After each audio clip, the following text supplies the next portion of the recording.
It arrived on the morning of my 65th birthday. Plain envelope, no return address, no stamp, just my name, handwritten in familiar slanted script. Sarah. I almost didn't notice it at first. It had been slipped under the front door, blending in with the bills and advertisements. The envelope looked ordinary enough, but something about that handwriting made my stomach drop. My hand hovered over it for several seconds before I picked it up. My heart was already racing. I sat down heavily on the couch and slowly opened it, feeling strangely cold despite the morning sun streaming through the living room windows. Inside was a birthday card, one of those generic kinds with watercolor, roses and soft pink script that read, "Wishing you happiness and joy." I hadn't experienced true happiness in years, but that wasn't what stopped my breath. It was the handwriting inside. I knew it intimately. Every loop, every flourish. Marcus used to write me little notes in my lunch back when we were young. Don't forget to smile. Drive safe. Love you always. I hadn't seen his writing in 21 years. And there it was, staring up at me now. Happy birthday, Sarah. I never left. Look in the basement. The card slipped from my trembling fingers and fell to the carpet. I felt the blood drain from my face. I couldn't move, couldn't even blink. My mind raced in every direction at once. Marcus, my husband, gone since 2004. The police found his car abandoned by the lake. Inside, they discovered his wallet, his phone, his wedding ring, everything but him. They told me it was likely suicide. The current was strong, they said. Sometimes bodies are never recovered. We held a memorial service with an empty coffin. Friends brought casseroles and condolences. I grieved him. I hated him. I forgave him. I grieved again, and then I spent the next 21 years alone, carrying a million unanswered questions. And now this. I picked up the card again, holding it like it might burn me. I turned it over, searching for anything else. No signature, no date, nothing but that single sentence written in a way only Marcus could write. I never left. My mouth felt dry as dust. I stood up slowly and walked to the hallway mirror, staring at my reflection. I looked the same, not older or younger, just stunned. I whispered, "No, this has to be some kind of sick joke." But there was no one left to play jokes on me. I didn't keep close friends anymore. My sister Diane lived across the country now, and no one else even remembered the anniversary of his disappearance. I walked to the front door, opened it, and looked up and down the street. Empty sidewalks, just the breeze rustling through the maple trees, and a stray newspaper still lying in the Hendersons' driveway. Who could have put it there? Who would know? My heart pounded in my ears as I stared at the envelope again. I turned and faced the hallway that led to the basement door. That basement had been silent for over 2 decades. I hadn't done more than sweep it out once or twice a year. I didn't need the storage space. I didn't need the reminders. But now all I could think was, what did he mean? Look in the basement. Was it a metaphor? A threat? A cry for help after all these years? I didn't want to go down there, not alone, not without answers. But I also couldn't ignore it.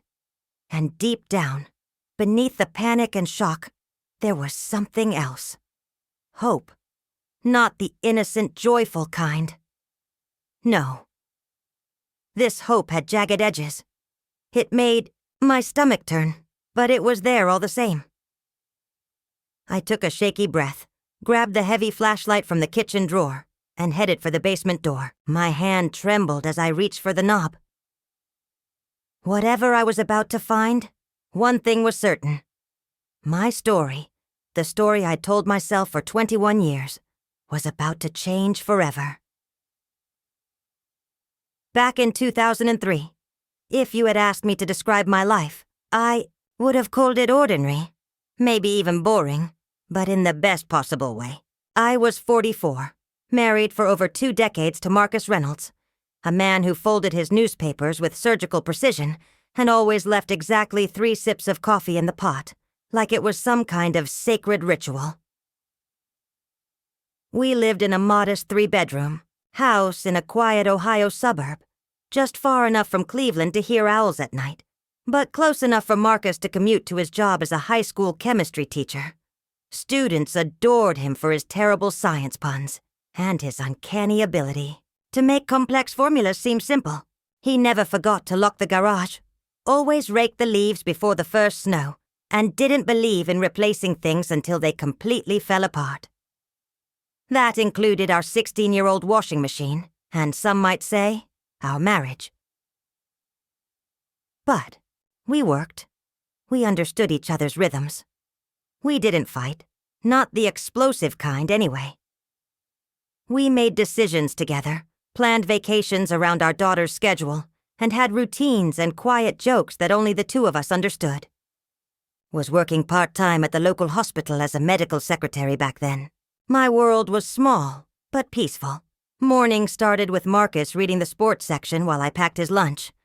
Always ham and cheddar, apple slices, and a chocolate chip cookie I knew he'd share with whichever student looked like they needed. Encouragement.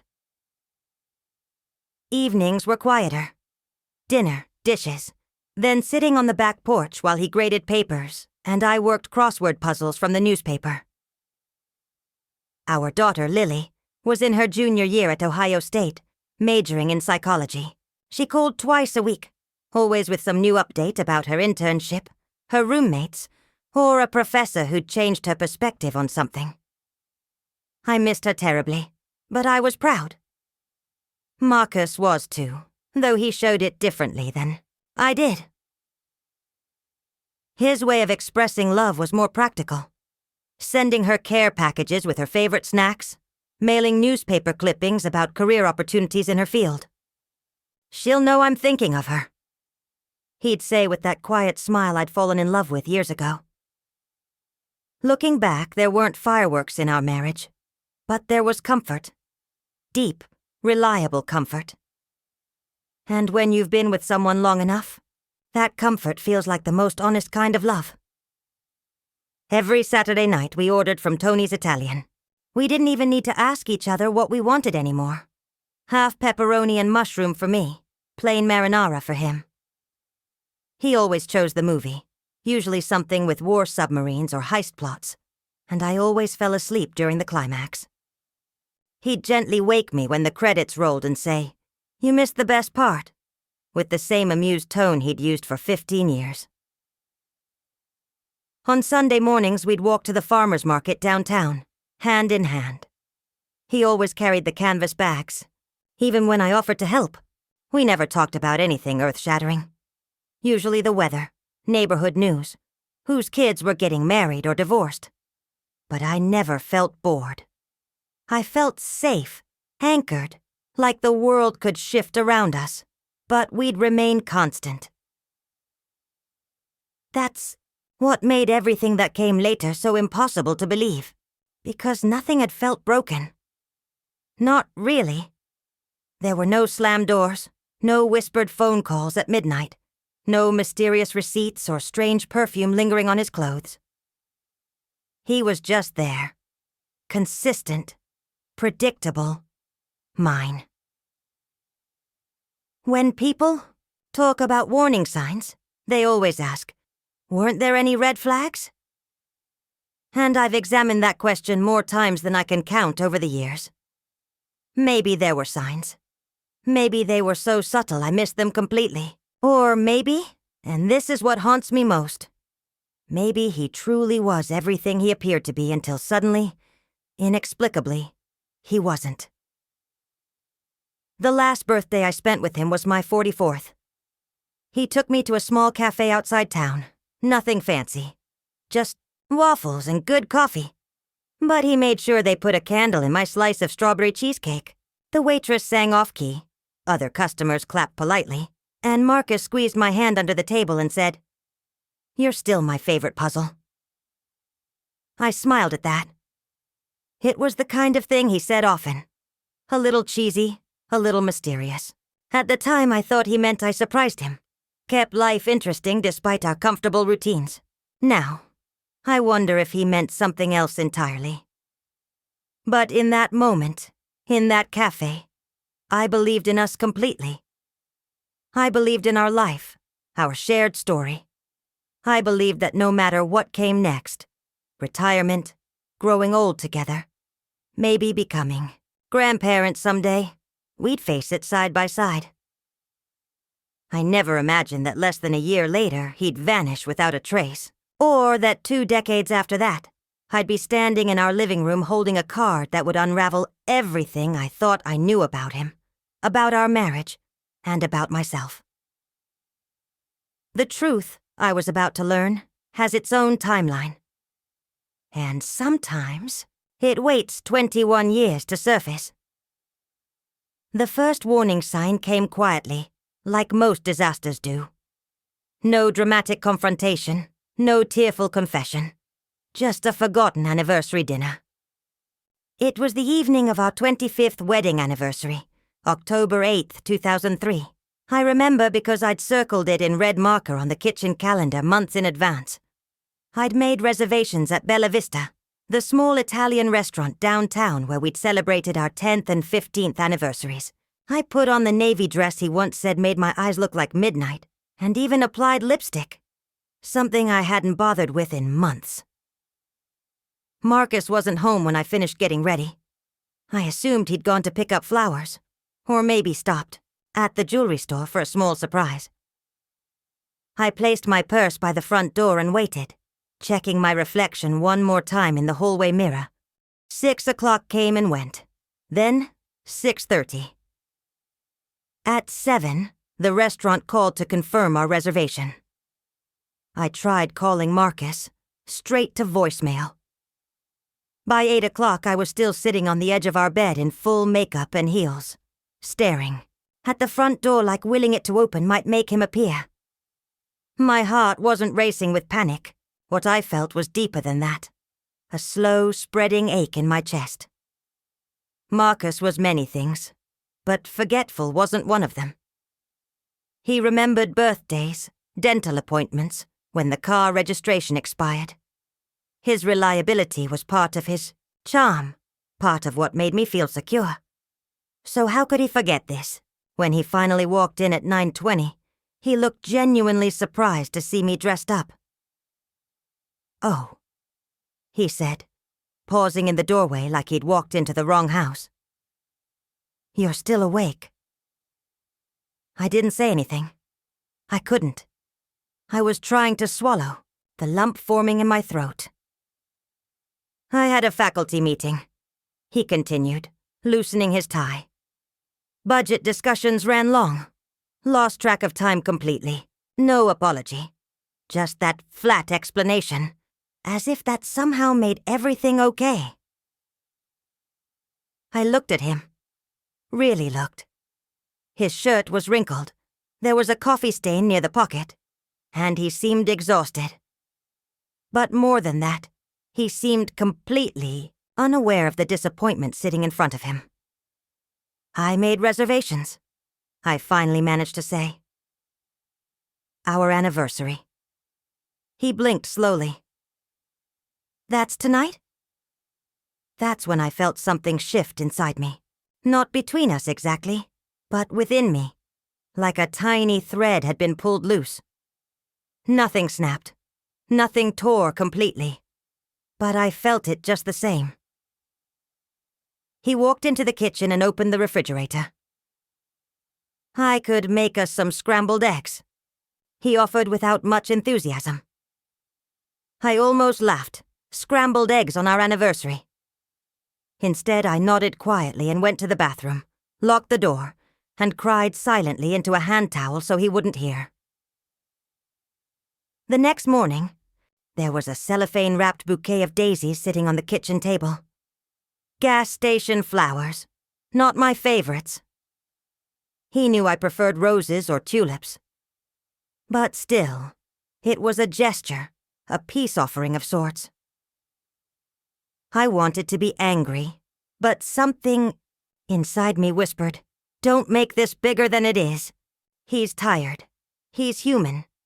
Everyone makes mistakes." So I told myself it was a one-time thing, a simple oversight. But then came the evening walks. It started the following week. Marcus began taking long solo walks after dinner without explanation. He said he needed to clear his head, get some exercise, think through lesson plans for the next day. He'd leave right after we finished eating and wouldn't return for over an hour. The first few times, I didn't think much of it. Everyone needs space occasionally. I actually enjoyed the quiet. I'd make a cup of herbal tea, light a vanilla candle, and read mystery novels in the living room while the house settled into peaceful silence around me. But then it became a pattern, every night like clockwork. He'd barely engage during dinner, then slip away without so much as a "be back soon." Just footsteps down the porch steps and the sound of the front door closing. I started wondering where he actually went. Our neighborhood wasn't that large. A few winding streets, a small park, nothing that would require an hour to explore. I even followed him once, waiting 5 minutes after he left before getting in my car and driving the usual routes. But I never spotted him walking anywhere. No familiar figure passing under streetlights. When he came home that night, he looked flushed and slightly out of breath. Said he'd jogged part of the way. I wanted to ask more questions, but something in his demeanor warned me off. Instead, I said, "Maybe we could walk together tomorrow evening." He gave me a tight smile. "Sure, sounds good."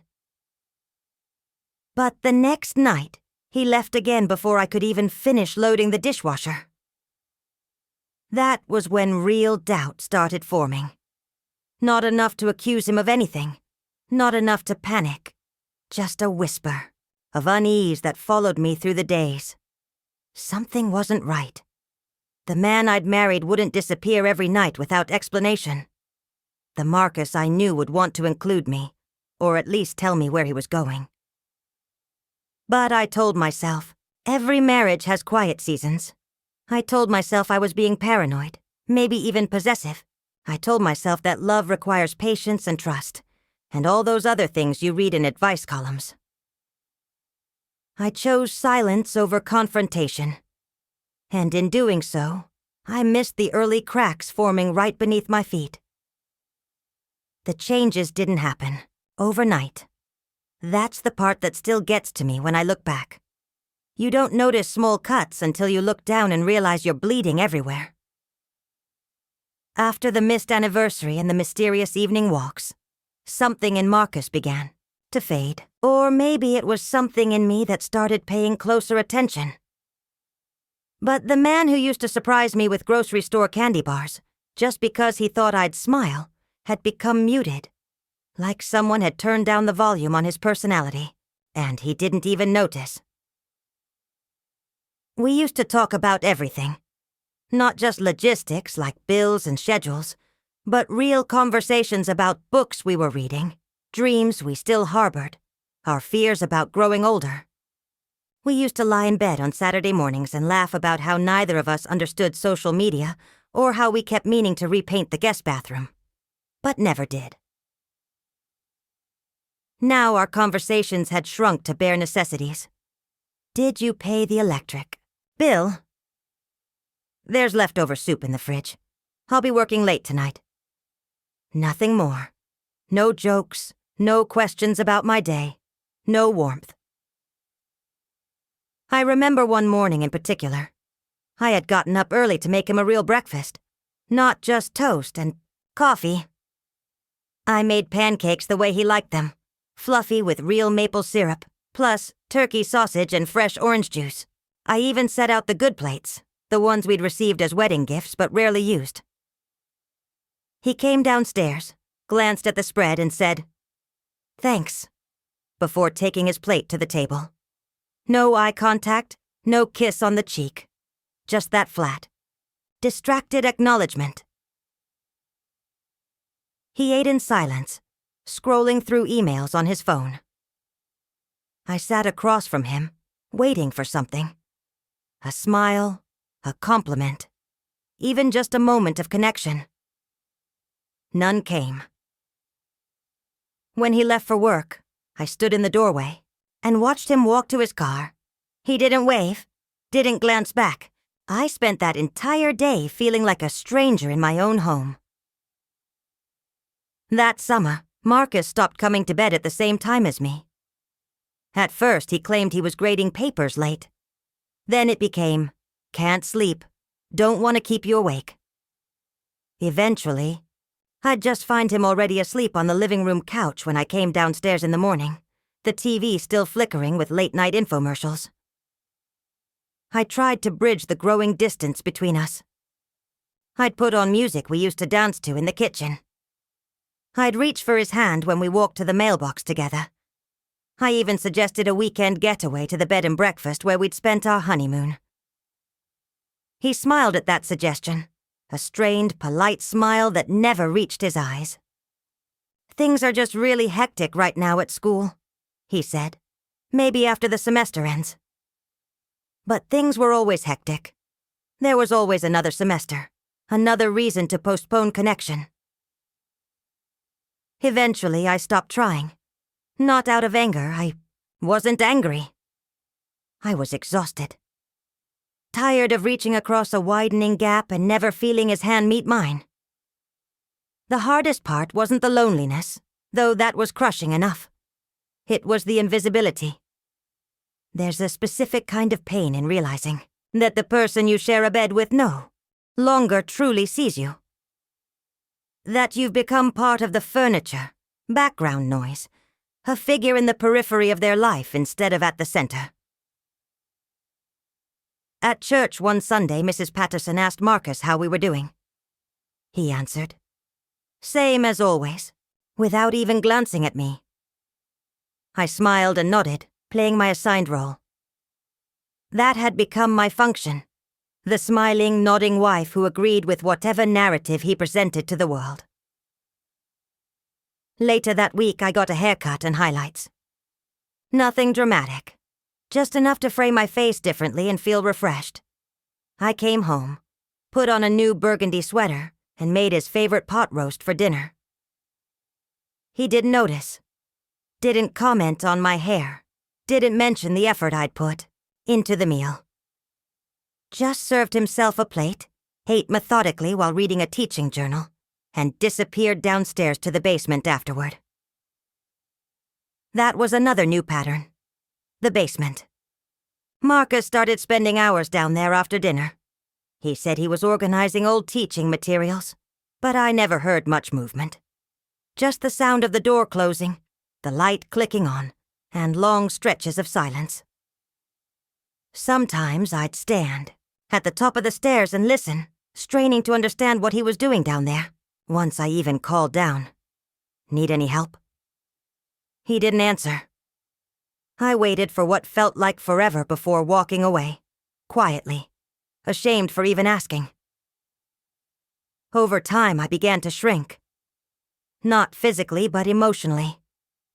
I stopped sharing stories about my day, stopped planning small surprises, stopped expecting anything beyond basic politeness. It felt like living with a polite stranger, except strangers don't leave coffee rings on your end tables or fill the hamper with clothes you're expected to wash. I wasn't just being ignored. I was being erased, piece by piece. And the most devastating part was how gradual it felt. How easy it was to explain away each small rejection, each moment of indifference. Still, I told myself marriages go through phases. People get busy, distracted, overwhelmed. I convinced myself this was temporary, that eventually we'd find our way back to each other. It wasn't until the humiliation became public and undeniable that I realized something fundamental had already been lost. maybe forever. It happened at Lily's college graduation ceremony in early June 2004. She had just walked across the stage in her black cap and gown, radiant with accomplishment, and I'd cried tears of pure pride. Marcus had clapped politely but seemed distracted, checking his watch more than once during the ceremony. We'd planned a celebration dinner afterward. Just family and a few of Lily's close friends and favorite professors. An intimate gathering. At Giuseppe's, a cozy restaurant near campus with dim lighting, handwritten menus, and the kind of atmosphere that made every meal feel special. I'd worn a soft rose-colored blouse that Lily had picked out for me the previous Christmas, and I'd brought her a sterling silver bracelet with a small graduation charm. Nothing expensive, but something she could keep as a memento. Marcus arrived 20 minutes late. Not dramatically late, but enough to make an entrance. When he walked in, he looked hurried and slightly annoyed, like he'd been pulled away from something more important. He gave Lily a quick side hug, muttered something about traffic being worse than expected, and slid into the seat beside her, without acknowledging me at all. I tried to brush it off. This was Lily's night. Everything should revolve around her achievement, not my hurt feelings. But something felt wrong from the start. Marcus kept glancing toward the restaurant entrance, like he was expecting someone else to arrive. When people tried to engage him in conversation, he gave short, distracted responses. His phone buzzed constantly, and though he didn't answer it, I could see him reading texts under the table. Then during dessert, it happened. One of Lily's professors, Dr. Martinez, a warm, thoughtful man who taught environmental psychology, leaned across the table and asked Marcus, "So, what does your wife do for work? I'd love to hear about her career." He was looking directly at me, giving me an opening to talk about my job at the hospital. Maybe share a story about the patients I helped or the doctors I worked with. Before I could open my mouth, Marcus answered, "For me." "Oh, she's just a housewife." He said it with a dismissive little chuckle, a casual shrug, like it was obvious and unremarkable. But I wasn't just a housewife. I worked 30 hours a week at the medical center. I managed patient files, coordinated appointments, helped families navigate insurance claims. It wasn't glamorous work, but it mattered. And beyond that, I'd spent 25 years raising our daughter, managing our household, supporting his teaching career, and being his partner in every meaningful way. The table went quiet. Dr. Martinez blinked, clearly uncomfortable. "Oh," he said carefully. "Well, that's important work, too." I felt heat rise in my cheeks. I glanced at Lily, who was frowning at her father with an expression I'd never seen before. Disappointed, almost embarrassed. My throat tightened. I pushed my dessert plate away, suddenly nauseated. Marcus didn't notice the awkward silence he'd created. He just continued eating his tiramisu like nothing had happened, like he hadn't just reduced my entire existence to a casual footnote. The rest of the evening passed in a blur. Conversations continued around me, but I felt like I was underwater, watching everything happen from a great distance. My ears were ringing with those words. Just a housewife. Not my wife, Sarah, who works at the hospital. Not Sarah, who raised our amazing daughter. Just a housewife. I kept replaying it in my mind. The tone, the ease with which he'd dismissed me, the casual way he'd erased everything I was to these people who barely knew us. I wasn't some stranger he'd met at a party. I was the woman who had supported his career for decades, who had edited his lesson plans and listened to his frustrations about difficult students.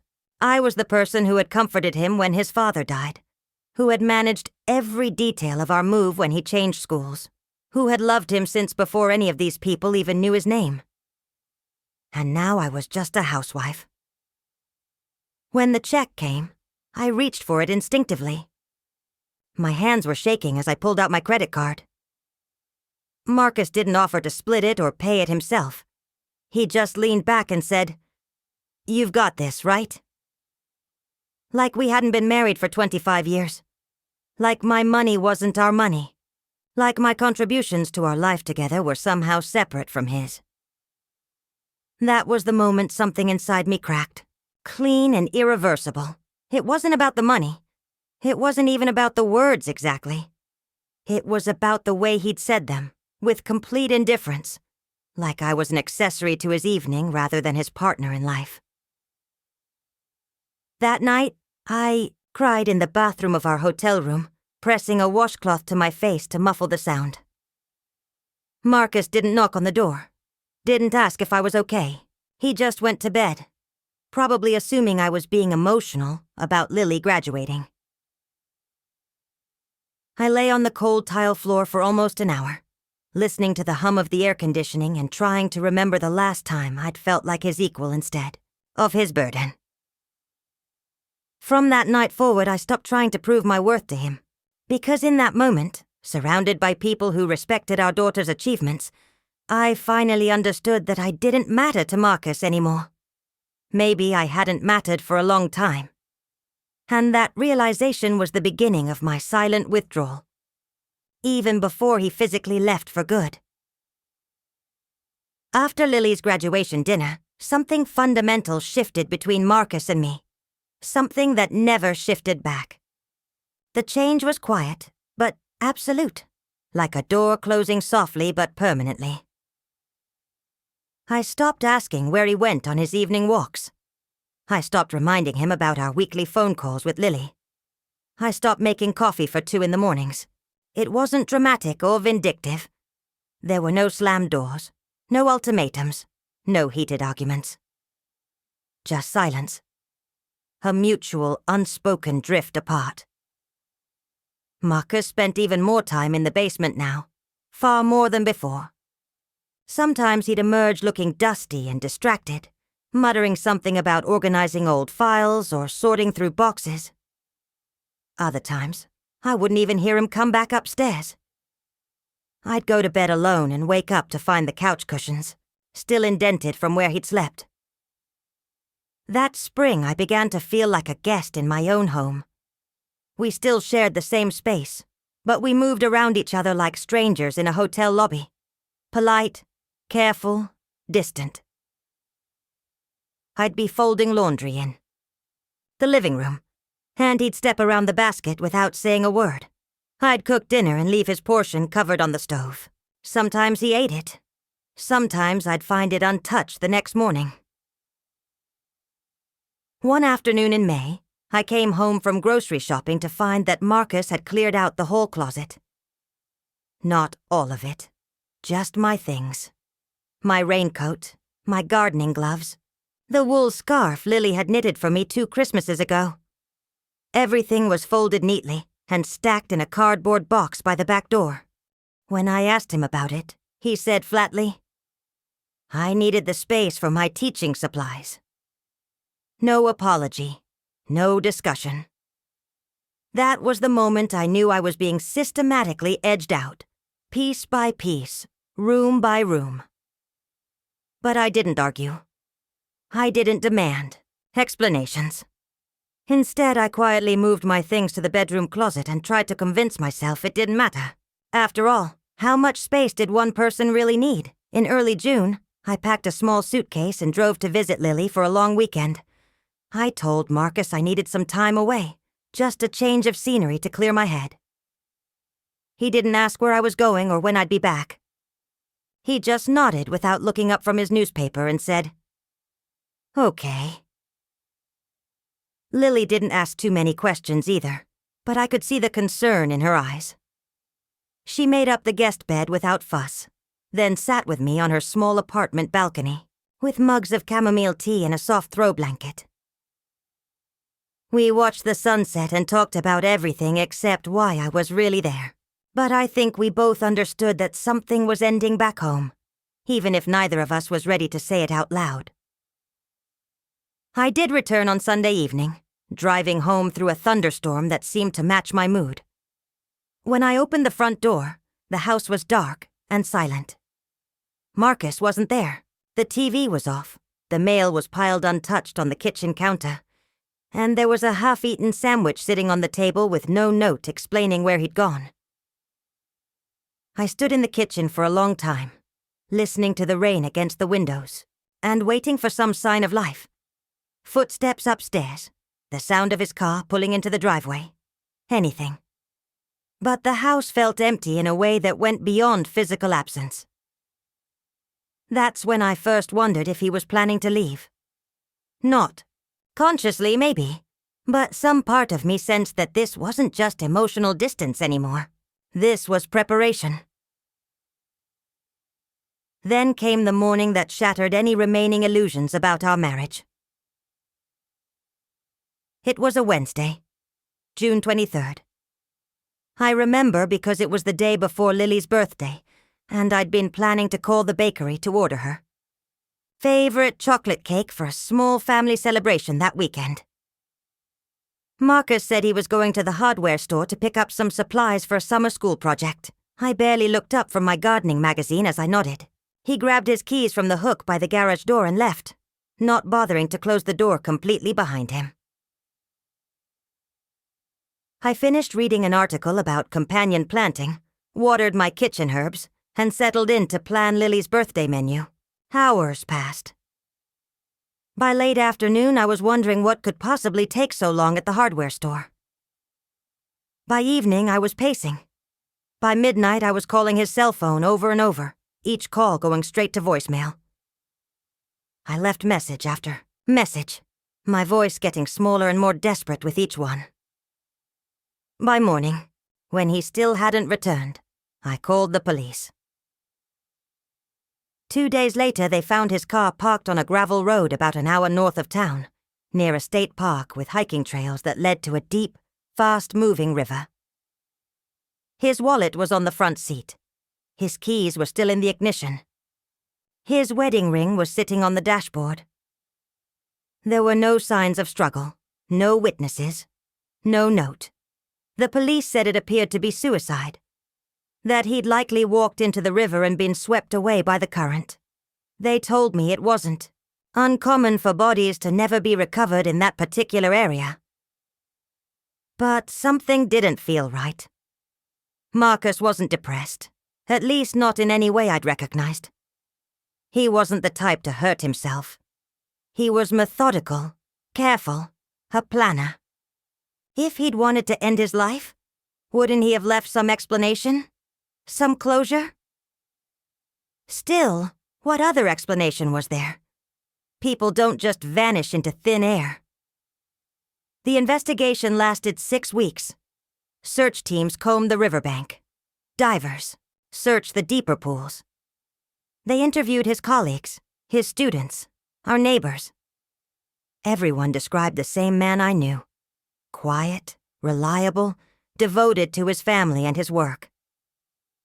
Eventually, the case was closed. Marcus was presumed dead, and I was left to figure out how to exist in the aftermath of a story that felt incomplete. Everyone expected me to grieve, then heal, then move on. Sell the house, start fresh, rebuild my life. But I couldn't, because I wasn't just mourning Marcus. I was mourning the truth I never got to hear. And for the next 21 years, that uncertainty would follow me like a shadow, whispering questions I couldn't answer. Where did he really go? Why did he leave his ring behind? What was he hiding in that basement all those months? I had no idea that the answers were waiting for me, buried beneath our house, just waiting for the right moment to surface. The first few months after Marcus disappeared were a haze of condolences, casseroles, and questions I couldn't answer. The phone rang constantly, neighbors checking in, Lily calling twice a day. his teaching colleagues offering support and sharing memories.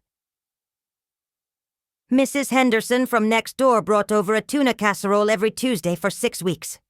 The ladies from church organized a meal train that lasted through the summer. People I barely knew sent sympathy cards with handwritten notes about Marcus's impact on their children's education. But by autumn, the calls slowed down. By winter, they'd stopped altogether.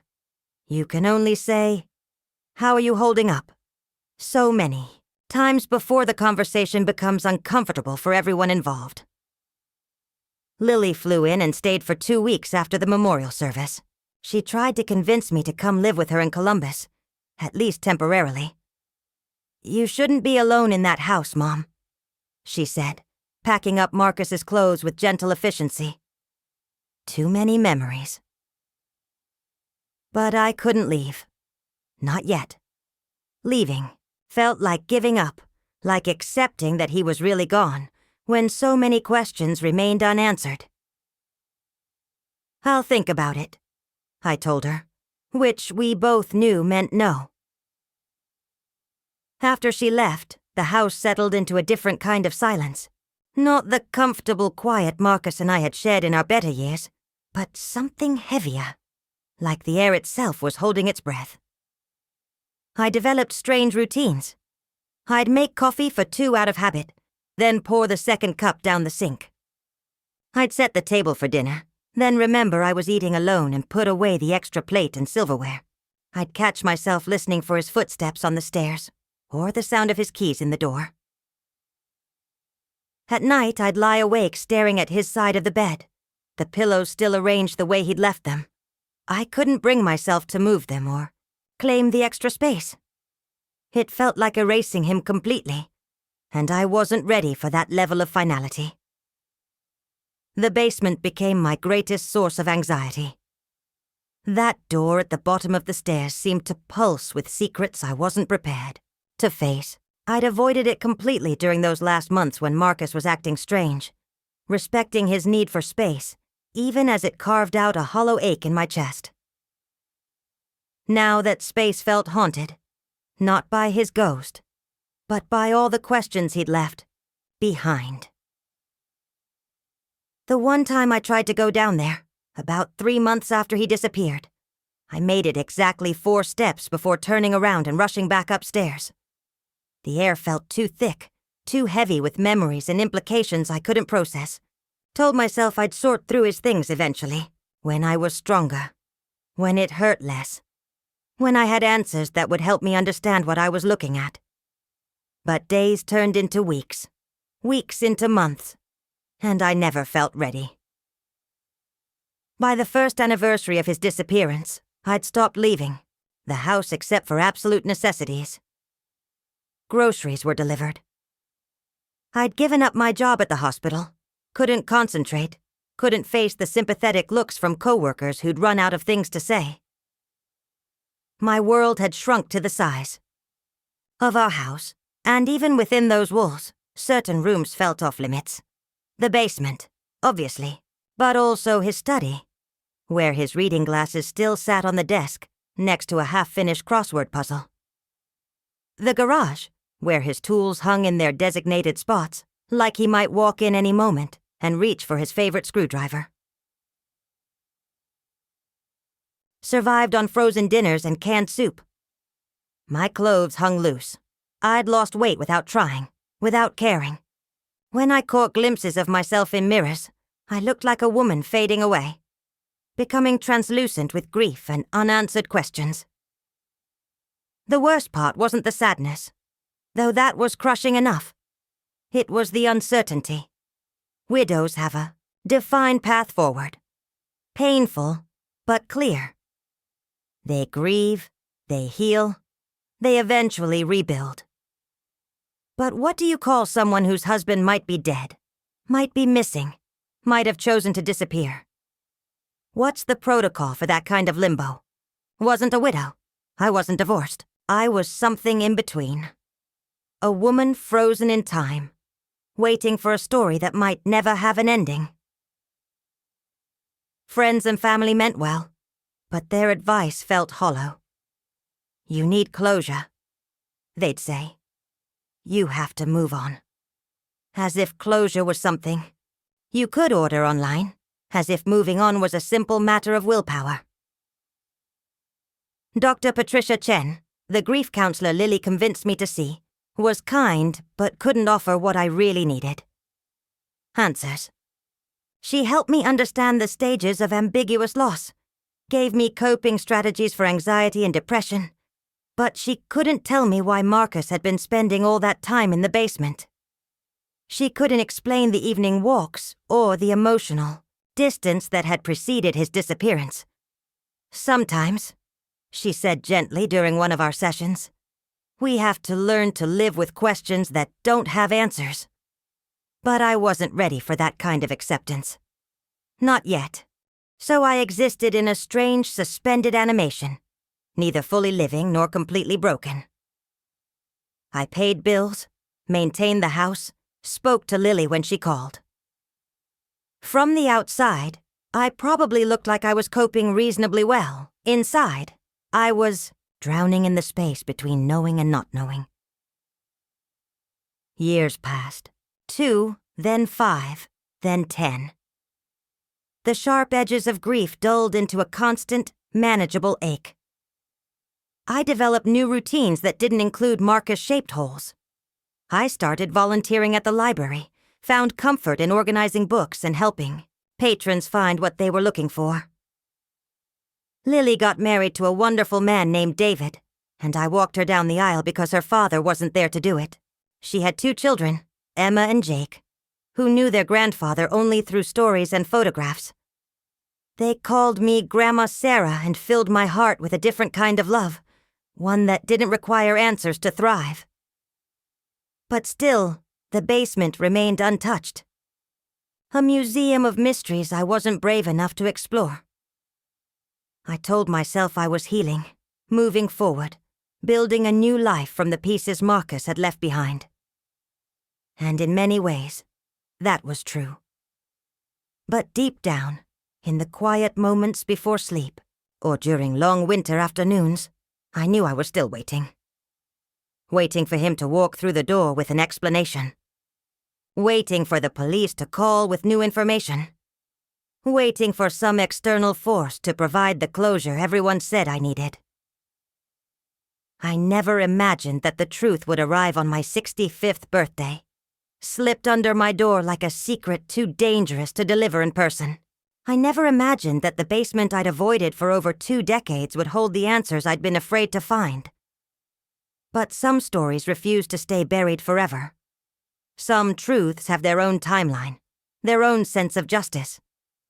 And sometimes, the very place you're most afraid to look is exactly where you need to go. The morning I found the birthday card changed everything, but not in the way you might expect. It wasn't the shock that transformed me. It was the certainty that finally replaced 21 years of questions. I sat on my living room couch for almost an hour after reading those words. I never left. Look in the basement. My hands shook. My heart raced, but underneath the physical reactions, something else was happening. Something I hadn't felt in decades. Clarity. For the first time since Marcus disappeared, I wasn't drowning in maybes and what-ifs. Someone had given me a specific instruction, a concrete next step. Whatever I was about to find in that basement, it would be real, tangible, true. I called in sick to my volunteer shift at the library, something I'd never done in the 8 years I'd been working there. I made a pot of strong coffee, pulled on my oldest jeans and a sweatshirt I didn't mind getting dirty, and gathered my supplies. The heavy flashlight, a screwdriver set Marcus had left in the kitchen junk drawer, and a cardboard box for whatever I might find. The basement door loomed in front of me like a portal to another dimension. I'd walked past it thousands of times over the years, always quickening my pace, always looking away. Now I stood there, hand on the doorknob, and took 3 deep breaths. Whatever's down there, I whispered to myself, you can handle it. Fitio, Door opened with a long, protesting creak. The air that rushed up to meet me smelled of dust and neglect, with an undertone of something metallic I couldn't identify. I flicked the wall switch, but nothing happened. The bulb had burned out years ago. The wooden steps groaned under my weight as I descended slowly, flashlight beam dancing ahead of me. When I reached the bottom, I swept the light across the familiar landscape of storage. Old furniture covered in sheets, cardboard boxes labeled Christmas decorations, and Lily's school papers. The ancient washing machine we'd replaced but never thrown away. Everything looked exactly as I remembered it. Undisturbed. Normal. But the birthday card had been specific. Look in the basement. Not remember or think about. Look. Which meant there was something here to see. Something I'd missed or overlooked. I started systematically, working my way around the perimeter of the room. I pulled sheets off furniture, opened boxes, checked. Behind the water heater and furnace. For the first hour, I found nothing unusual. Just the accumulated detritus of a 25-year marriage. Tax documents, photo albums, Lily's art projects from elementary school. I was starting to wonder if someone was playing a cruel joke when my flashlight caught something odd near the far corner of the room. The wall panel there looked different. Cleaner somehow, like it had been removed and replaced more recently than the others. I knelt down and ran my fingers along the edges. There, almost invisible unless you were looking for it, was a hairline, crack outlining a section about 2 feet wide and 3 feet tall. My heart began pounding as I pressed against it. At first, nothing happened. Then, with a soft click, the panel swung inward on hidden hinges. Behind it was a cavity in the wall, deeper than I'd expected. And inside that cavity was a large metal filing box. I pulled it out with trembling hands. It was heavier than it looked, and when I opened it, I understood why. The box was filled with documents, photographs, and personal items I'd never seen before. Driver's licenses with Marcus's face but different names. Bank statements for accounts I didn't know existed. Lease agreements for apartments in cities I'd never visited, and photographs. Dozens of them. Marcus with a woman I didn't recognize. Blonde, younger than me, laughing as she leaned against his shoulder at what looked like a carnival. Marcus with 2 children who weren't Lily, a boy and girl maybe 8 and 10 years old, building sandcastles on a beach I'd never been to. Marcus in a kitchen that wasn't ours, wearing a bathrobe I'd never seen. Looking completely at home in a life I knew nothing about. One photo made me physically sick. Marcus in a wedding tuxedo, kissing a woman in a white dress while the same 2 children threw flower petals around them. The timestamp on the back read, June 2003, a full year before he disappeared from my life. My hands shook as I sifted through more documents. Social security cards, birth certificates, insurance policies. All with variations of Marcus's name. Mark Reynolds, Marcus Reed, Michael Ryerson. Some dating back years before his disappearance. At the bottom of the box was a thick envelope marked, "For Sarah," in his handwriting. Inside was a letter, 10 pages, front and back, that would answer every question I'd carried for 21 years, and create new ones I'd never imagined. Sarah, if you're reading this, it means you found what I never wanted you to find. It means the careful life I built to protect you has finally collapsed, and now you have to live with the truth I was too cowardly to tell you. I'm not dead. I was never dead. I've been living 40 minutes away in Millbrook under the name Mark Reynolds for the past 21 years. I have another wife, Claire, and 2 stepchildren, Amy and Josh. They think I'm a divorced high school teacher who lost his first wife to cancer. I know how this sounds. I know what you must think of me. But please, read the whole letter before you decide who I am. I set the letter down and walked upstairs, leaving the basement light on and the hidden panel open. I needed air.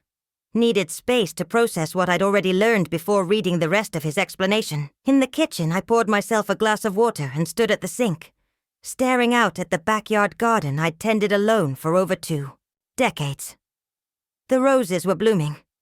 Deep red ones Marcus had helped me plant during our 2nd year of marriage. He'd been alive this whole time. Living, breathing, laughing, making new memories with a family I'd never met. While I'd been frozen, in grief and uncertainty, he'd been moving forward, building a completely different life.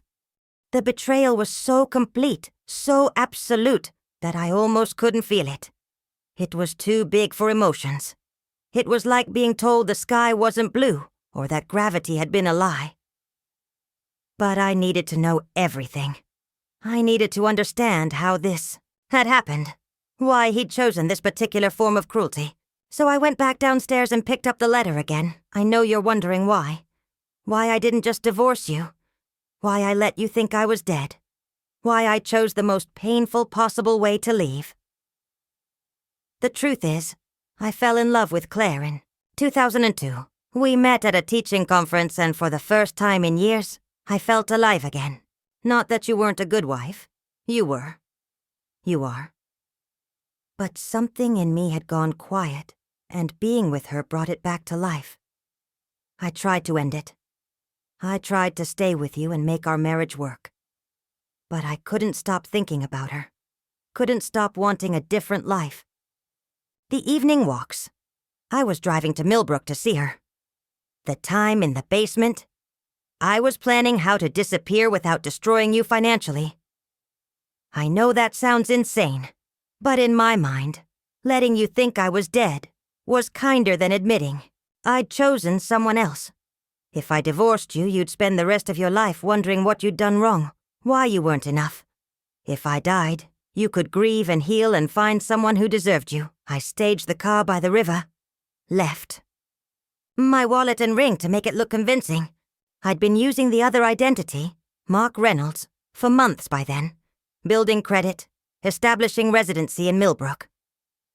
I thought I could just slip into that other life and let Marcus die by the water. But you deserved better than that. You deserved honesty. You deserved the chance to choose your own response to the truth. Instead, I made that choice for you.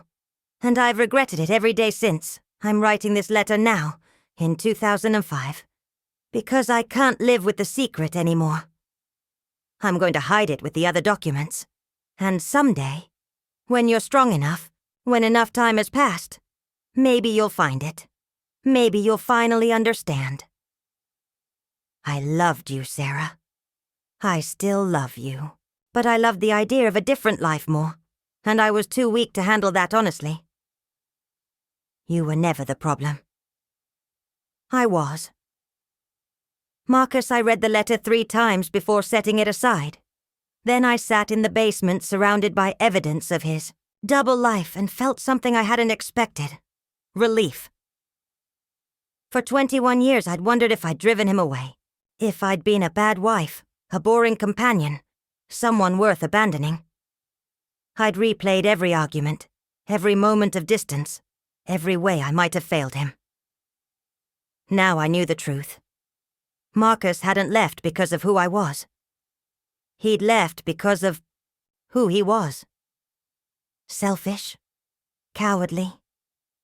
Someone who would rather fake his own death than have an honest conversation about the state of our marriage.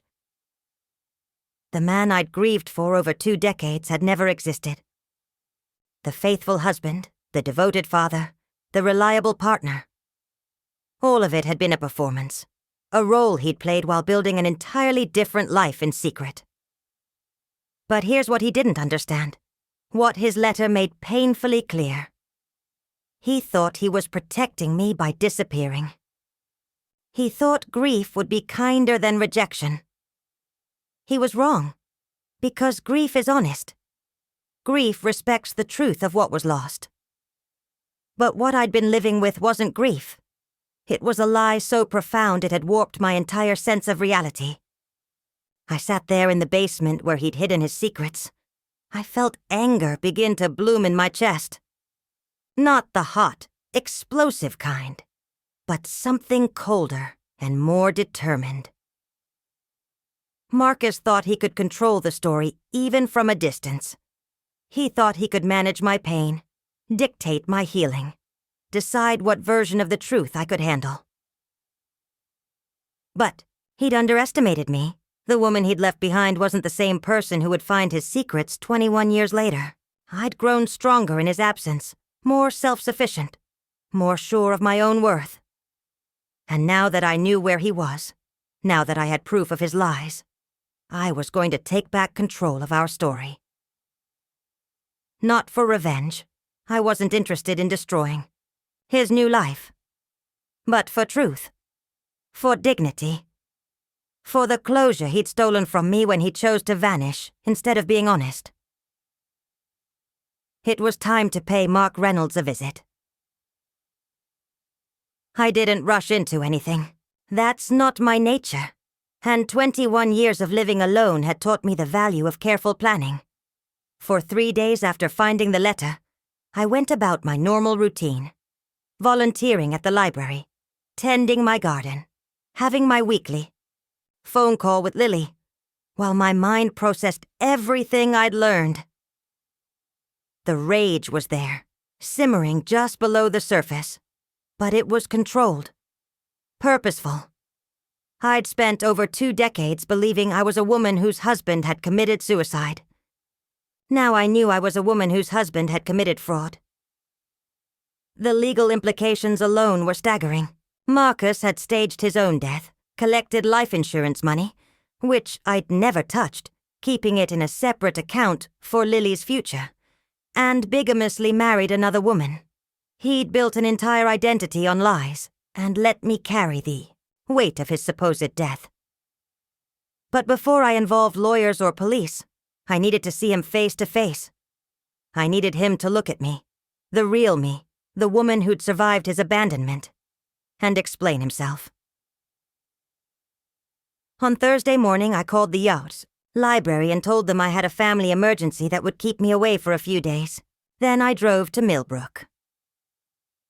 Millbrook was exactly the kind of place Marcus would choose for his second life. A small college town with tree-lined streets, charming cafes, and the sort of safe suburban anonymity that makes it easy to reinvent yourself. According to the address I'd found in his hidden files, he lived on Maple Grove Lane, in a blue colonial with white trim and a 2-car garage. I drove past the house twice before parking across the street. My hands were steady on the steering wheel, my breathing calm.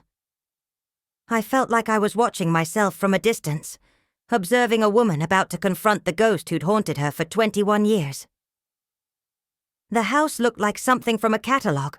Perfectly maintained lawn, flower boxes under the windows, a tire swing hanging from an old oak tree in the backyard.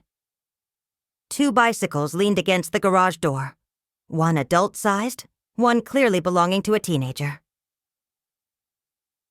A burgundy SUV sat in the U driveway with a Millbrook High School faculty parking sticker on the windshield. So he was still teaching, still the beloved Mr. Reynolds, probably still telling the same terrible chemistry jokes that had made his students groan and smile in equal measure. I sat there for almost an hour, watching the house for signs of life. Around 3:30, a school bus stopped at the corner and a girl who looked about 16 got off.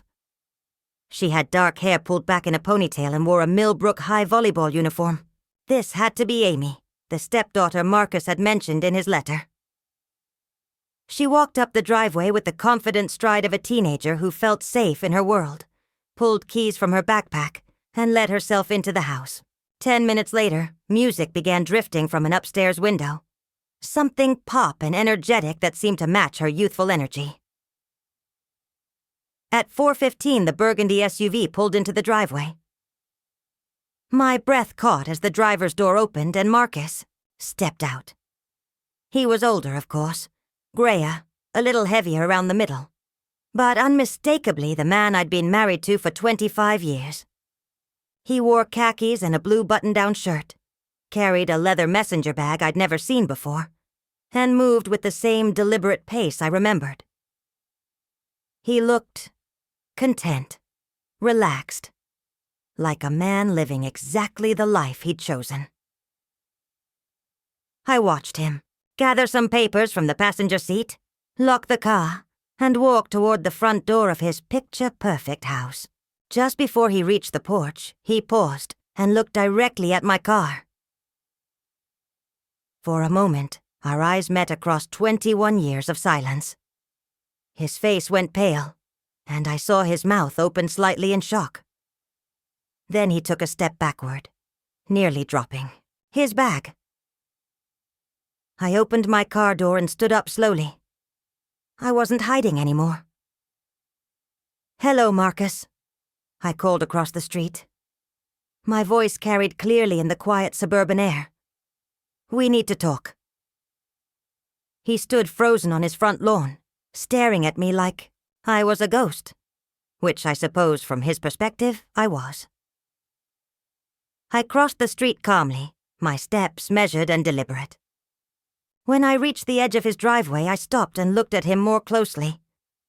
The years had changed him, but not as much as they'd changed me. He looked well cared for, comfortable, like a man who'd never spent a day wondering if he was worth loving. "Sarah." His voice was barely a whisper. "How did you... What are you..." "I found your letter," I said simply. "I found everything." His face crumpled. "Oh, God. Sarah, I can explain." "No," I interrupted. "You had 21 years to explain. Right now I just need you to listen." The front door opened behind him, and the teenage girl appeared. "Dad, is everything okay?" She looked curious but not alarmed, probably assuming I was a parent or colleague. Marcus turned toward her, his face a mask of panic. "Amy, go back inside. I'll be in shortly." "But who's inside now?" The girl retreated, but I could see her watching from the front window. This was her home, her family, her safe world. I had no intention of destroying it, but Marcus didn't know that yet. "Walk with me," I said, gesturing toward the sidewalk. "Unless you'd prefer to have this conversation where your daughter can hear it." He followed me down the street, his steps uncertain. When we were far enough from the house, he tried again. "Sarah, I know how this looks, but you have to understand." "I understand perfectly," I said, stopping beneath a streetlight. "You fell in love with someone else, created a false identity, staged your own death, collected insurance money, and bigamously married another woman. You let your daughter and me believe you were dead for 21 years, rather than simply ask for a divorce." He winced at each accusation. "It wasn't supposed to happen this way. I never meant..." "You never meant to get caught." I studied his face, looking for any trace of the man I'd once loved. "Tell me something, Marcus. In all these years, did you ever think about what you put us through? Did you ever wonder how Lily coped with losing her father? How I managed to rebuild my life from nothing?" "Every day," he said, and for the first time, his voice cracked. "Every single day, I thought about calling, or writing, or finding some way to explain. But the longer I waited, the worse it got. How do you tell someone you've let them mourn your death for years when you were just living a different life 40 minutes away? You start with, 'I'm sorry,'" I said. "Then you tell the truth. All of it." "I'm sorry." The words came out like a sob. "God, Sarah, I'm so sorry. You were a good wife, a wonderful mother. You didn't deserve what I did to you." I felt something shift inside me at those words. Not forgiveness. That would take much longer, if it ever came at all. but acknowledgement. For the first time in 21 years, someone was validating the pain I'd carried, admitting that it had been inflicted rather than simply endured. "What's your wife's name?" I asked. "Claire." "Does she know? About me? About Lily? About what?" "You did." He shook his head miserably. "She thinks I'm a widower. She thinks you died of cancer in 2004. I almost laughed at the symmetry of it. He'd killed me off in both our stories, just in different ways. "So you've been lying to her for as long as you lied to me." "It's not the same thing, isn't it?" I turned to face him fully. "You've built this entire relationship on a foundation of lies. She's married to a man who doesn't actually exist. Mark Reynolds is a fiction, Marcus. A character you created to avoid dealing with the consequences of your choices." We stood there in silence for a long moment. Two people who'd once shared a life now separated by more than just time and distance. The evening air was cooling, and somewhere nearby, a dog was barking playfully. Finally, I spoke again. "I'm not here to destroy your life, Marcus. I'm not going to march up to your front door and tell Claire and the children who you really are. But I am going to file the legal papers to have you declared alive, and I am going to divorce you properly this time." Relief flooded his face. "Thank you. I know I don't deserve—" "You don't deserve anything from me," I agreed. "But your wife and stepchildren deserve better than to be married to and raised by a lie. What you do with that information is up to you." I started walking back toward my car, then paused and turned around. "One more thing. Don't ever contact Lily again. She's built a good life, and she doesn't need the trauma of learning her father faked his death. If you have any love left for her at all, let her keep believing you're dead." "Sarah, wait." But I was already walking away. I'd said everything I came to say, and staying longer would only give him the opportunity to make excuses or beg for forgiveness I wasn't ready to give. As I drove away from Millbrook, I felt something I hadn't experienced in over 2 decades. Complete, absolute closure. Not the gentle, healing kind that comes with time, but the sharp, clean break that comes with finally knowing the whole truth. Marcus was alive, but the man I'd married was truly dead. He'd died the moment he decided to choose deception over honesty, abandonment over conversation. The man living in that blue colonial was a stranger wearing my husband's face. And that realization, painful as it was, finally set me free. The legal process of declaring Marcus alive and filing for divorce took 6 months. My lawyer, Janet Morrison, handled everything with professional efficiency and remarkable discretion. She never asked for details beyond what was necessary for the paperwork, and she never made me feel like a fool for having been deceived for so long. "You're not the first woman to discover her husband faked his death," she told me during one of our meetings. "It's more common than you'd think, especially in cases involving insurance fraud or bigamy. The important thing is that you're reclaiming your legal status and protecting yourself going forward." The divorce was finalized on a rainy Tuesday in March, exactly 22 years after Marcus had disappeared from my life. I signed the papers in Janet's office, then drove to the cemetery where we'd held his memorial service decades earlier. The headstone was still there, a simple granite marker that read, "Marcus John Reynolds, 1958-2004, beloved husband and father." I'd placed it there during the 2nd year after his disappearance, when I finally accepted that he wasn't coming home and needed some physical place to direct my grief. Now, standing in front of it, I realized it had served its purpose after all. It marked the death of someone real, not the physical Marcus, but the version of him I'd loved and trusted. That man truly was gone, buried beneath lies and betrayal. I didn't remove the headstone. Let it stand as a monument to the honest marriage that had ended when Marcus chose deception over truth. Let it mark the grave of my innocence, my willingness to believe that the person you sleep beside every night is the same person they present to the world. After the divorce was final, I did something I'd been planning for months. I sold the house on Elm Street. The building itself held too many memories of a life that had turned out to be partially fabricated. I needed space that was entirely mine, chosen and decorated and filled according to my own tastes and needs. I found a small cottage on the outskirts of town, built in the 1920s with hardwood floors, built-in bookshelves, and a garden that had been lovingly maintained by the previous owner. It had enough space for me and visiting grandchildren, but not so much that I'd rattle around in empty rooms.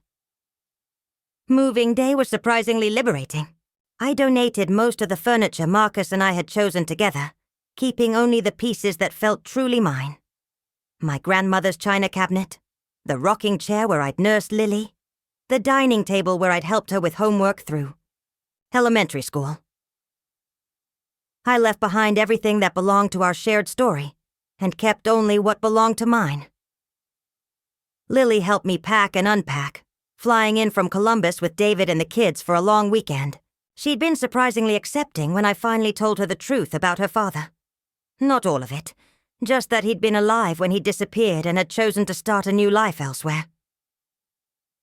"I'm not even shocked," she said, carefully wrapping my coffee mugs in newspaper. "I mean, I am, but also, it explains so much. The way he was those last few months, how distant he'd become. I always felt like something was wrong, but I thought maybe it was just stress from work." "You don't have to carry any guilt about this," I told her firmly. "Your father made his choices as an adult. They had nothing to do with you or anything you did or didn't do." She nodded. But I could see her processing, rearranging her memories to fit this new information. "Are you angry?" she asked. "I feel like I should be furious on your behalf, but mostly I just feel sad. Sad that he thought this was his only option. Sad that he put you through all that unnecessary pain." "I was angry," I admitted. "For a while. But anger takes too much energy, and I'd rather spend mine on building something new." The cottage quickly became home in a way the old house hadn't felt for years. I painted the walls in colors I'd always loved, but never chosen. Soft blues and warm yellows that made every room feel cheerful and bright. I planted herbs and vegetables in the garden, hung artwork I'd purchased just because it spoke to me, hand-arranged furniture for my own comfort rather than anyone else's approval. For the first time in decades, I was living entirely for myself. 6 months after moving to the cottage, I received a letter forwarded from my old address.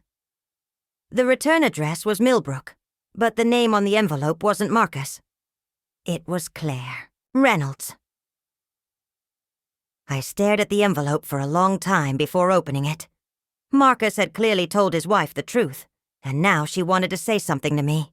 I wasn't sure I was ready to hear it, but curiosity won over caution.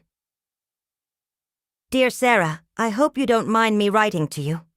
Marcus, told me everything after your conversation with him last year. I wanted to reach out sooner, but I needed time to process what I'd learned about the man I thought I'd been married to for 18 years. First, I want to apologize for my unknowing part in the deception. I had no idea you existed. No idea that Marcus had faked his death and abandoned his family. When we met, he told me he was a widower whose wife had died of cancer. I fell in love with that story as much as I fell in love with him. I've struggled with what to do with this information. Amy and Josh, my children, adored Marcus. He was the only father figure they'd known since their biological father left, when they were very young. But I couldn't continue living a lie, especially not after understanding what kind of pain he'd caused you. I've asked Marcus to leave. We're divorcing, and he's moved out of state. I don't know where. And I don't want to know. Amy and Josh are in therapy to help them process everything. It's been difficult, but we're managing. I wanted you to know that I never would have married him if I'd known the truth. I'm not the kind of person who builds happiness on someone else's pain. I hope you can find some peace in knowing that the lies finally caught up with him, and that he's no longer living comfortably with the choices he made. I also wanted to thank you for not destroying our lives when you easily could have. Marcus told me you could have shown up at our door and exposed everything publicly, but you chose a more compassionate path. That tells me you're a better person than either of us deserved grace from. I hope you're healing and finding happiness in your life. You certainly deserve both. Sincerely, Claire. I read the letter twice, then folded it carefully and put it in my desk drawer. I felt sympathy for Claire and her children. They'd been deceived just as thoroughly as I had been, and they'd lost their stability because of Marcus's lies. But I also felt a deep sense of justice. Not the vengeful kind, but the quiet satisfaction that comes when truth finally prevails over deception. Marcus had lost everything he'd built on lies, and while I took no pleasure in his suffering, I felt peace in knowing that actions truly do have consequences, even when they're delayed by decades. The woman who'd spent 21 years questioning her worth, wondering what she'd done to drive her husband away, was finally free of those doubts. The woman who'd grieved a ghost could finally stop mourning and start living. And that, I realized, was the best possible revenge. Not destruction, but liberation. Not pulling him down, but lifting myself up. I was 66 years old, and for the first time in over 2 decades, my life was entirely my own. 2. Years have passed since I confronted Marcus in Millbrook. As I write this, sitting in my sun-filled cottage with jasmine blooming outside my window and my granddaughter's latest drawing taped to my refrigerator, I can honestly say I'm happier than I've been in decades. The basement in my old house is someone else's responsibility now. The new owners, a young couple with twin toddlers, have probably turned it into a playroom or home office. They'll never know about the secrets that were once hidden in those walls, and that's exactly as it should be. Some stories are meant to end quietly, privately, without fanfare or public vindication. Mine is one of them.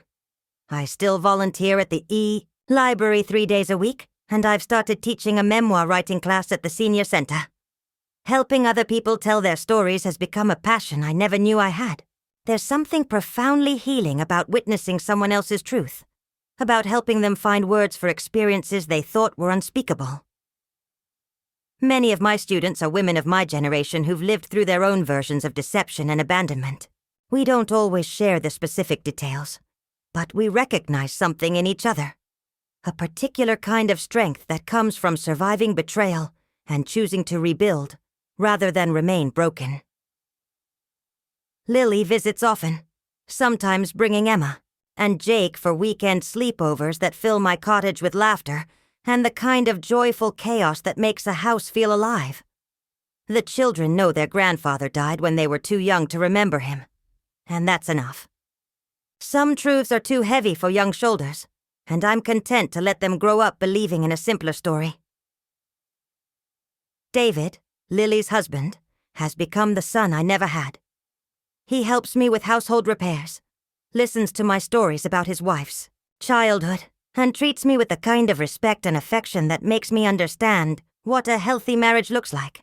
Watching Lily with him, seeing their easy communication, their genuine partnership, their ability to work through disagreements without cruelty, has been its own form of healing. I've learned that love doesn't have to be complicated to be real. It doesn't have to involve secrets or sacrifices or constant uncertainty about whether you're valued. Real love is steady, honest, and generous. It enhances rather than diminishes the people it touches. I've also learned that closure isn't something someone else can give you. It's something you create for yourself by deciding that your story has moved beyond the chapter where you were hurt. Marcus gave me answers, but I gave myself peace. Sometimes I wonder what my life would have been like if Marcus had simply asked for a divorce in 2003, instead of staging his death. Would I have been devastated? Absolutely. Would I have questioned my worth? Wondered what I'd done wrong? Probably. But I also would have had the opportunity to respond with dignity, to make my own choices about how to move forward. Instead, he robbed me of that agency, deciding unilaterally that grief would be easier for me to handle than rejection. He was wrong, of course. But more than that, he was arrogant. The assumption that he knew what was best for me, even in the aftermath of his betrayal, revealed a fundamental disrespect that probably existed throughout our marriage in ways I was too trusting to recognize. But dwelling on alternate histories serves no purpose now. The life I have is the life I've built from the ruins of his deception, and it's entirely mine. Every choice, every friendship, every moment of joy belongs to me in a way that nothing did during those years when I was living, in the shadow of his lies. I've started dating, something I never thought I'd do at this stage of life. Robert is a retired librarian I met through the memoir writing class.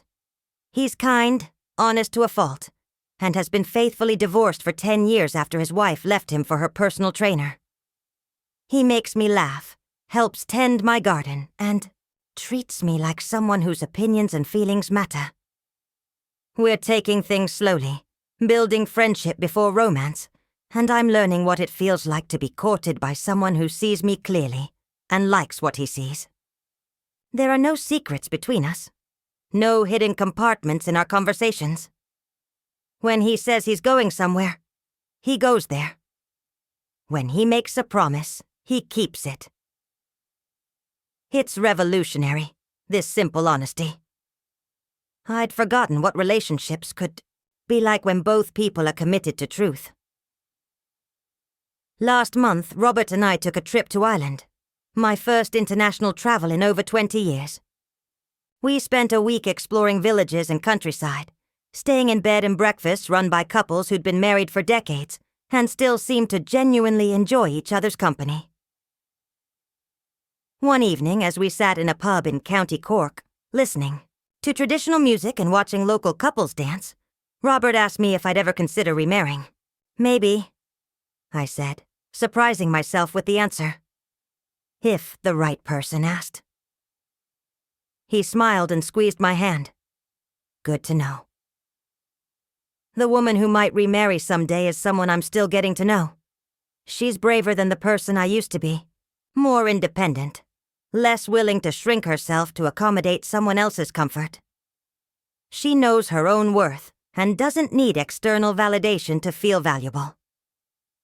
She's also gentler with herself, more forgiving of human imperfection. She understands that people make mistakes, sometimes terrible ones, but that those mistakes don't have to define either the people who make them or the people who suffer because of them. I don't hate Marcus anymore. I don't love him either. He's become what he always should have been, a chapter in my story, rather than the whole book. His choices shaped me, but they don't control me. His absence taught me about my own strength, but his return to my awareness didn't diminish that strength. 6 months ago, I received an unexpected phone call from a woman named Patricia, who introduced herself as Marcus's sister-in-law. She was calling to tell me that Marcus, who'd been living in Arizona under yet another assumed identity, had died of a heart attack at age 65. He asked me to call you, she said. Before he died, he said there were people from his past who deserved to know, even if they didn't want to hear from him directly. I thanked her for the call and asked if there would be a funeral. Nothing formal, she said. He didn't want a service. He left instructions to be cremated and his ashes scattered, somewhere private. Even in death, Marcus chose secrecy over community, Isolation over connection. It seemed fitting somehow. After I hung up, I sat quietly for a few minutes, trying to identify what I felt. Sadness, certainly, but not grief. More like the melancholy you might feel when you hear that a childhood home has been torn down. A recognition that something from your past had officially ended, but not necessarily a loss that diminished your present. I called Lily to tell her the news. She was quiet for a long moment, then said, "I'm not sure how I'm supposed to feel about this. I already mourned him years ago." "You don't have to feel anything particular," I told her. "He stopped being your father when he chose to disappear. His actual death doesn't change that." "Are you okay?" she asked. "I'm fine," I said, and I meant it. Better than fine, actually. That evening I told Robert about the phone call. We were sitting on my back porch, watching fireflies emerge as the sun set behind the maple trees. "Do you want to talk about it?" he asked. "There's not much to say," I replied. "Someone I used to know died. I'm sorry for his suffering, but his death doesn't change my life in any meaningful way." Robert nodded and didn't push for more. That's one of the things I love about him. He understands that not every moment requires analysis or emotional excavation. Sometimes acknowledgement is enough. As I sit here now, finishing this story that began with a birthday card and ends with a phone call about death, I'm struck by how different my life is from what I could have imagined 3 years ago. The woman who found that card was still partially defined by Marcus's absence, still carrying questions that belonged to him rather than answers that belonged to her. The woman writing these words belongs entirely to herself. She's created a life of purpose, connection, and genuine joy. She's learned to trust her own judgment, to value her own company, to believe in her own worth, regardless of how others choose to treat her. The basement where Marcus hid his secrets has been demolished, replaced by someone else's foundation. But the truths I discovered there, about his deception, yes, but more importantly about my own resilience, have become the bedrock of everything I've built since. Some stories end with forgiveness, others end with revenge. Mine ends with something I value more than either. Freedom. Freedom from the past that was built on lies. Freedom from the questions that belong to someone else's conscience. Freedom from the weight of mysteries that were never mine to solve. I am 68 years old, and I am more fully myself than I have ever been. The card that changed everything promised answers, but what it really delivered was permission. Permission to stop waiting for someone else to define my story and start writing it myself.